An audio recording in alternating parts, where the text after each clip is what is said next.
Bismillahirrahmanirrahim. Assalamualaikum warahmatullahi wabarakatuh.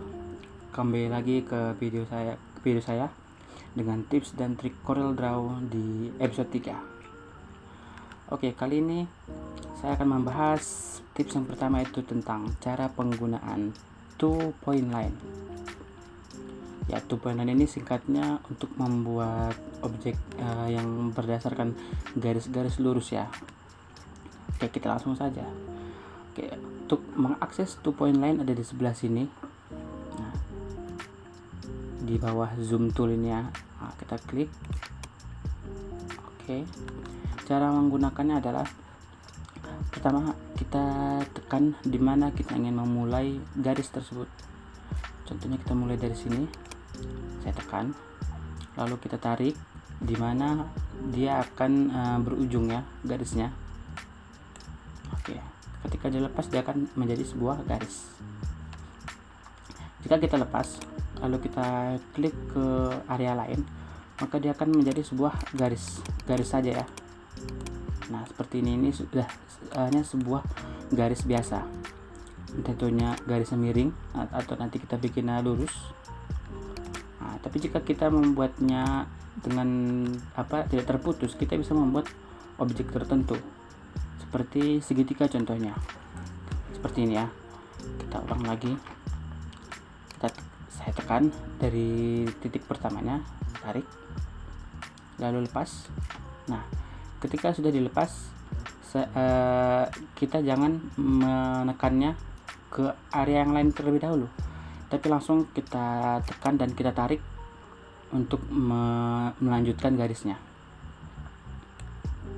Lalu kita lakukan lagi, tekan dan tarik ke sini. Nah, dan jadilah sebuah segitiga. Ya, ini salah satu contoh lain dalam pemakaian two point line. Ya, kita bisa untuk membuat garis biasa, ataupun kita bisa membuat objek dari two point line. Ya, ini kita kasih warna. Nah, ini bisa jadi segitiga. Atau contoh bentuk lainnya bisa jadi mungkin bentuk-bentuk bebas ya. Nah, asalkan selama bentuk itu terdiri dari garis-garis lurus ya. Jadi misalnya kita ingin membuat bulan sabit, itu tidak bisa dengan two point line, tapi dengan menggunakan tool yang lain ya. Di sini pilihannya banyak, mungkin nanti kita akan bahas pada kesempatan yang lain. Karena bulan sabit itu kan bentuknya melengkung ya, jadi tidak bisa menggunakan two point line. Selama itu objek-objek yang masih menggunakan garis-garis lurus, itu kita bisa membuatnya dengan two point line, di segi 5 ataupun kotak dan yang lain-lainnya. Dan untuk mengecek apakah objek ini sudah benar terhubung ya, dari titik awal kita membuatnya tadi kan, misalnya kita buat kotak ya. Nah, titik awalnya ini lanjut. Nah, untuk yang baru-baru memulai, jika kalian masih ragu ini apakah objek ini sudah terhubung apa belum, dari titik pertama ke sini sampai dia ke sini lagi, kita tinggal beri saja warna pada objeknya. Jika setelah kita memberi warna pada objeknya dan warnanya muncul, maka objek ini sudah berhasil ya. Maka two point line yang kita buat tadi dari titik awal sampai titik ujungnya sudah bertemu ya. Jika belum bertemu, pasti tidak bisa diwarnai. Contohnya saya buat ini ya. Kita buat asal-asal saja. Sebentar, saya ulang. Oke. Jika kita lihat dari jauh ya, sekilas gini mungkin agak kita belum tahu ya ini terhubung atau tidak. Jika diwarnain, tidak berwarna, kita kasih kuning tapi tetap putih, itu berarti tandanya titiknya belum terhubung dari titik awal sampai titik ujungnya. Itu hanya sebagai contoh ya, untuk mengecek apakah sebuah objek itu sudah solid ya, tidak ada bolongnya. Itu dengan kita berikan saja warnanya.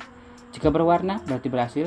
Jika tidak ada muncul warnanya, maka list pada objek tersebut belum sepenuhnya tertutup. Oke, kita lanjut kepada tips ya, yang tips dan trik yang berikutnya, yaitu dalam pengaturan list objek. Masih agak ada hubungannya dengan yang ada hubungannya dengan garis-garis ya. List objek tuh ini ya. Contohnya, misalnya kita lihat segitiga. Nah, di sini ada yang warnanya hitam. Ini adalah list objeknya. Oke. Nah, dan list objek itu bisa kita atur ya, banyak pengaturannya. Oke, yang pengaturan pertama tentang ketebalan, untuk mengatur ketebalan list. Nah, untuk mengaturnya kita bisa atur di sini ya, ada tandanya di sini, outline width. Nah, kita bisa pilih ketebalannya berapa milimeter. Nah, yang paling tipis hairline ya, kita coba ya 1 mm. Nah, lihat semakin tebal 4 mm. Ataupun kita tidak ingin menggunakan list pada objeknya ya, tinggal kita klik none.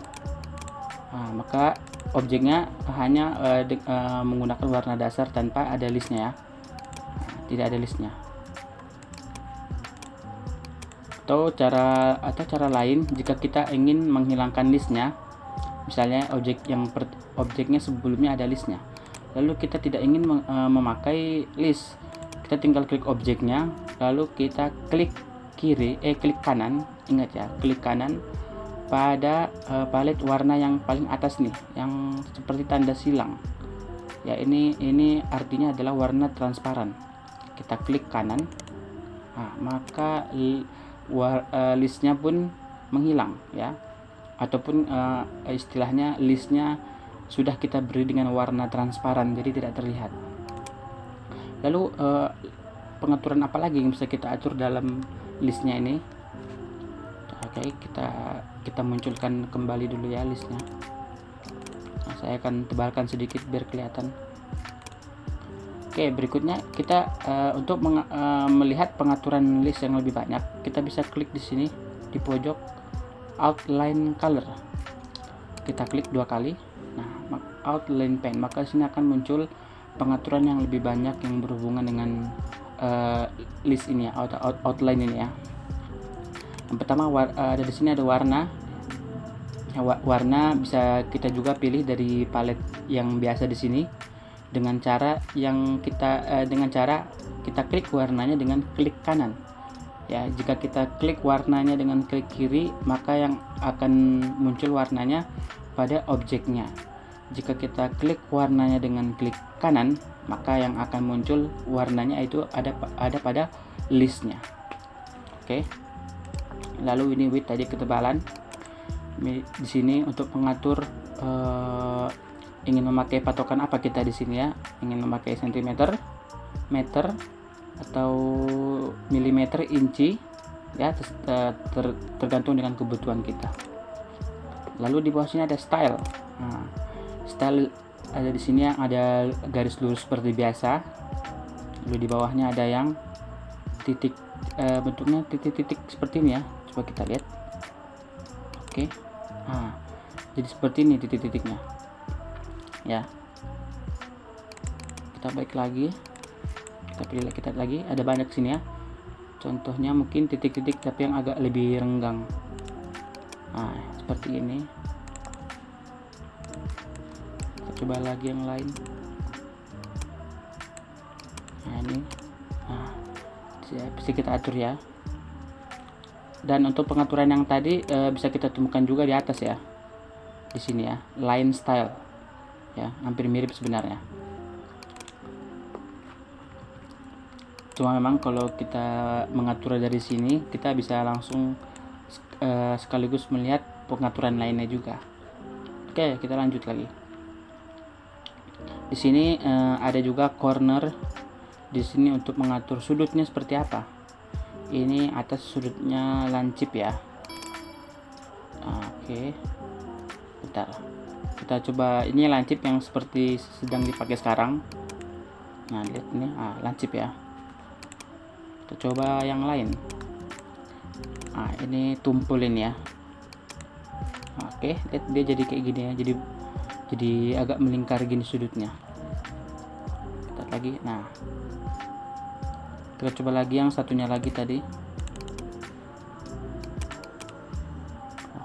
Oke, ini tumpul juga, jadi seperti ini sudutnya ya, sudut pada listnya. Oke, ya tadi adalah beberapa pengaturan outline yang penting-pentingnya, yang kemungkinan paling sering dipakai dalam mendesain. Lalu tadi adalah beberapa pengaturan list yang sering dipakai untuk mengatur list objek. Lalu ada lagi untuk pengaturan list objeknya jika hanya garis-garis seperti ini ya, contohnya yang tadi kita buat pertama. Saya tebalkan dulu. Nah, kalau untuk yang hanya garis-garis ini, biasanya ada pengaturan lain yang sering terpakai juga ya, tambahan-tambahannya. Contohnya adalah line caps. Sebentar, saya zoom dulu. Line caps. Nah, yang pertama ini ini hanya untuk mengatur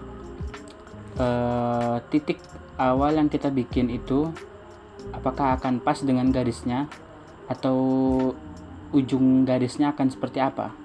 Ini yang seperti biasa. Lalu jika ujung garisnya melengkung, nah, maka seperti ini. Kita pilih yang tadi di bawahnya itu ya. Lalu kalau yang bawahnya, berarti ujung listnya akan lebih sedikit dari titik asli garisnya. Kalau yang untuk yang paling bawah, kalau saya sendiri agak jarang memakainya sih memang. Paling sering untuk menggunakan yang ini karena ini patokannya enak untuk bagus ya, akurat karena sesuai dengan titik node-nya nih ya.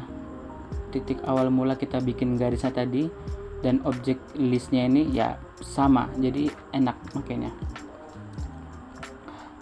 Oke, lalu berikutnya untuk mengatur ujung garisnya, arrows ya, atau juga bisa di sini sama. Nah, untuk kita atur untuk ujung sebelah kirinya.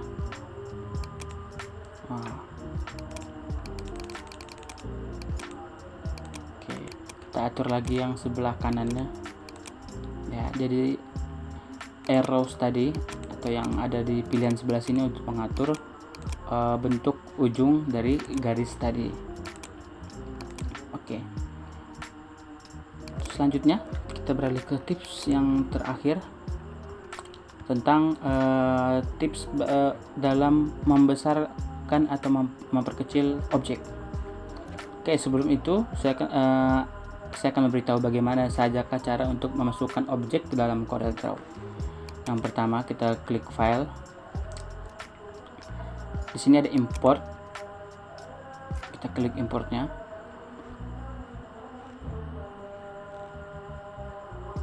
Nah, lalu kita buka di mana file yang berisikan gambar yang ingin kita masukkan tadi.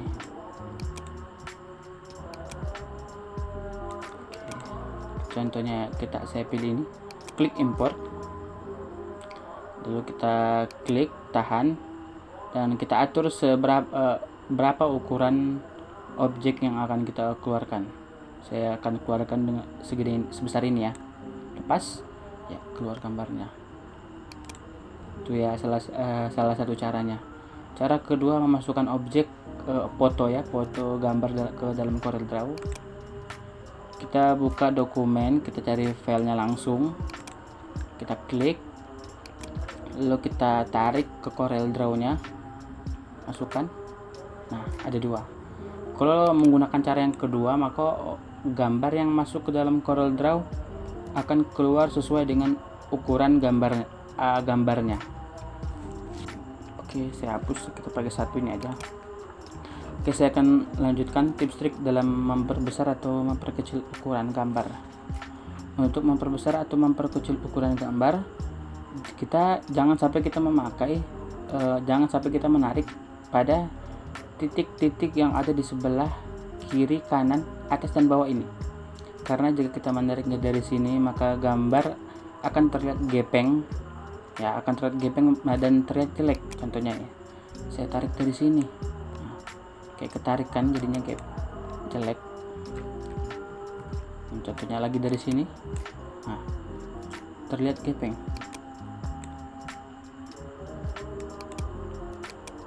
Nah, jadi kurang bagus ya. Lalu bagaimana jika ingin memperbesar gambar?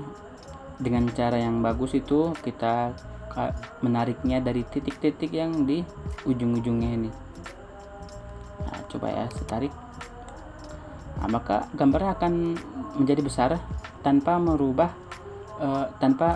membuat gambar menjadi gepeng kayak tadi ya. Dari ujung sini bisa, dari misalnya kita memperkecil dari sini. Nah, jadi kalau ingin memperbesar dan memperkecil ukuran, usahakan menggunakan tarik dari titik-titik yang ada di ujung-ujung ini. Oke, sekian tips dan trik CorelDRAW hari ini.